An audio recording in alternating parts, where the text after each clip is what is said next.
Hello and welcome to my knife channel. Well, what I have here is another Rough Ryder gunstock knife. This is a gunstock knife that I had before. Let me check the model number on it for you. No, it doesn't have a model number on it. I'll have to look it up. I did a video on that one before. I'll put a card here and link it or something. But when I got this one, I thought, all right, I've got a red pickbone gunstock knife, and another guy was selling a Rough Ryder gunstock knife, but it was in this yellow material, and I thought, you know what, I might as well. For the longest time I didn't get it, and then I looked at the blades on them, and this one has a different blade. This was a entirely different gunstock knife. It has a thinner blade, has a long match strike pull on here. This one has a nail neck match strike, and this one has a fatter belly. This is a little bit smaller knife, as you can see, overall length. This one has a more pronounced gunstock to it. This one kind of like, they casually kind of like, well, we'll kind of give you a gunstock. So I'll compare the two, but basically what I usually, when I'm collecting Rough Ryders and stuff, it's to try out different patterns. You know, like I didn't have a gunstock pattern type of knife. That's why I originally got this one. And they make variations. I didn't know they would make variations within their own line of gunstock knives that would make them that different. But you can see, let me get my little ruler out. Where did I put that thing? Oh, it's over here. Everything's going to have to move out of the way for this. Get over here. Well, we'll put it like this. Go sideways with it. Oh, and this postcard came from I got a sling, basically a Korean War 1950s canvas sling with clips on either end that I was going to use for something else, and this guy just threw this in there with it. It was pretty cool. Just an old postcard. World War II Army Air Force recruitment poster displaying B-17 Flying Fortress. Pretty cool. So that's going to be up here on the desk. Anyways, let's get back to this. So this guy's closed length is about 3.5 inches, or 9 centimeters.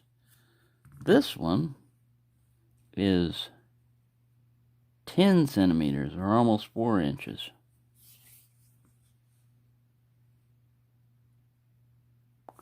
So there's a difference in that.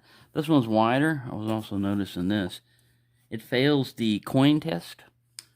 What I call that is, if you get one that can, this is an American dime.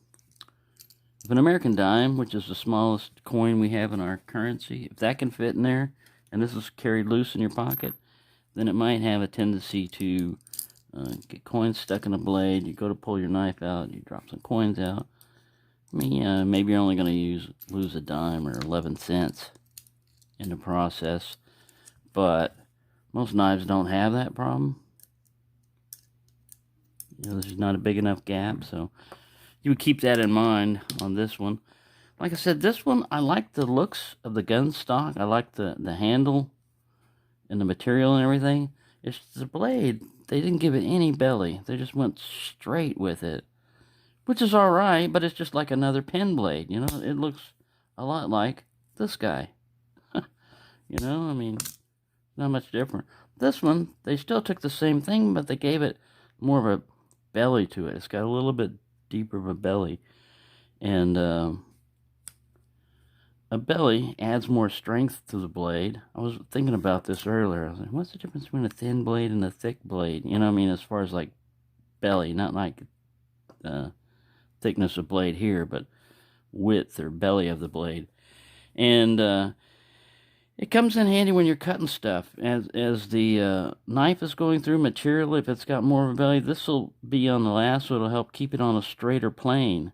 You know, whereas if you've got a thinner knife, once it goes past the steel material, you know, past the thickness of the steel, it could bear off and not bearing down on the, it would basically allow it to. You wouldn't be able to do that with a cut like this.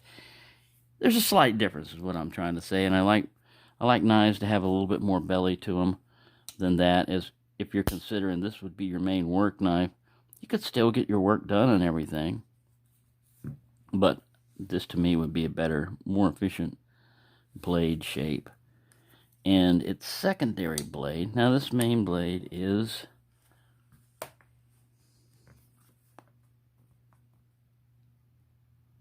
about 2.5 inches of cutting edge and about 2 3/4 inches long, or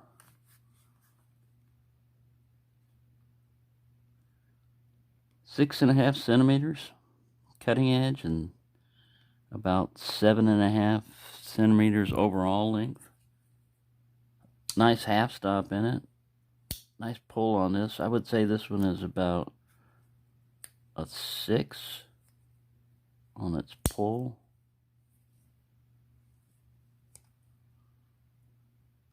One being it almost falls off.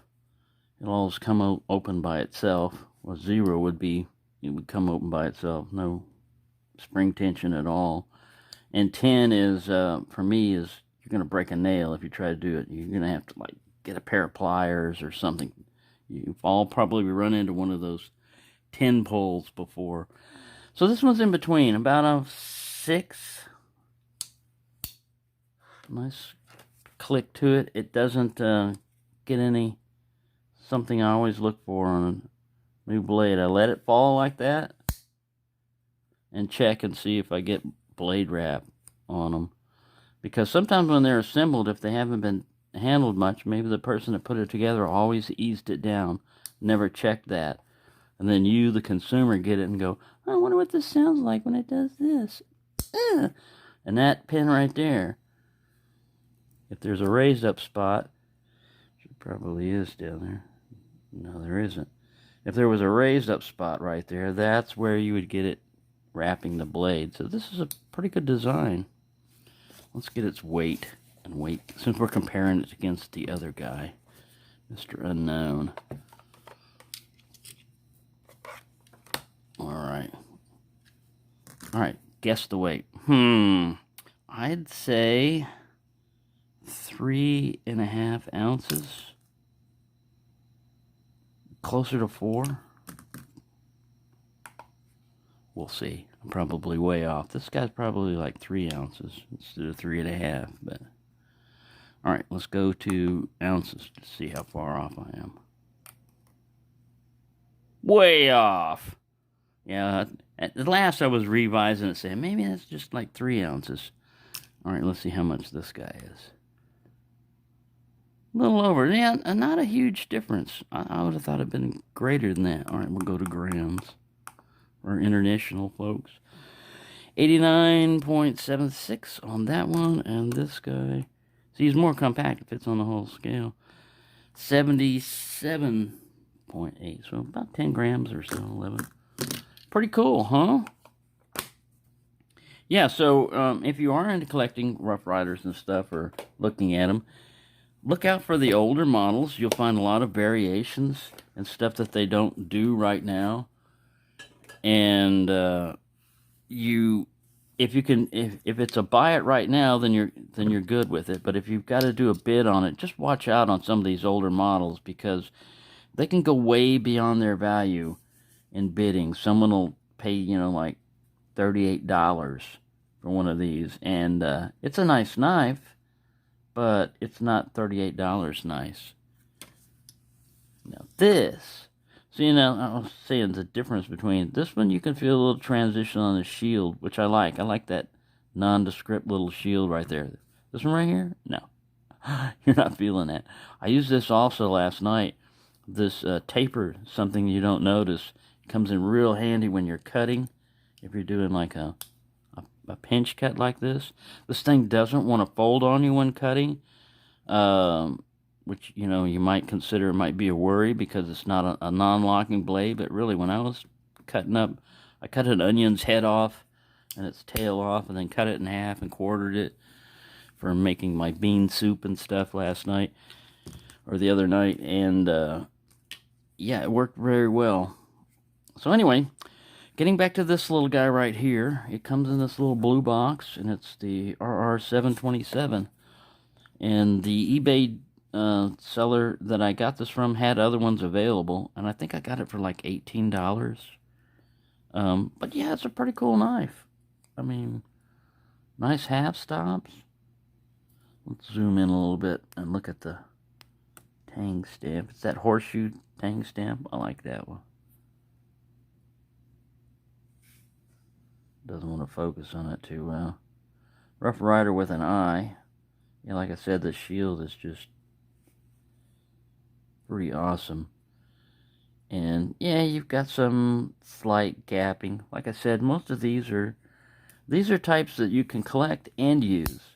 I mean, you get it, like if I was to pay $100 for a knife like this or something, and it was all pristine, then I probably wouldn't use it that much, you know? I mean, there are some people that do that. It just depends on how much money you've got and what your budget is. My budget can't go with the really fancy ones all the time. Anyway, there you go. That's a comparison between the two Gunstock ones. This one, like I said, it really got casual with the Gunstock. You have to really look at it to tell. Whereas this one over here, it's definitely a Gunstock. And they did their blades differently. Like on this one, the main blade is the first one next to the shield. And on this particular one right here, the pin blade is the first one right next to the shield. So they positioned their blades differently on this one also, besides that. And like I said, there's a huge gap back here. You can drop a penny in and roll around.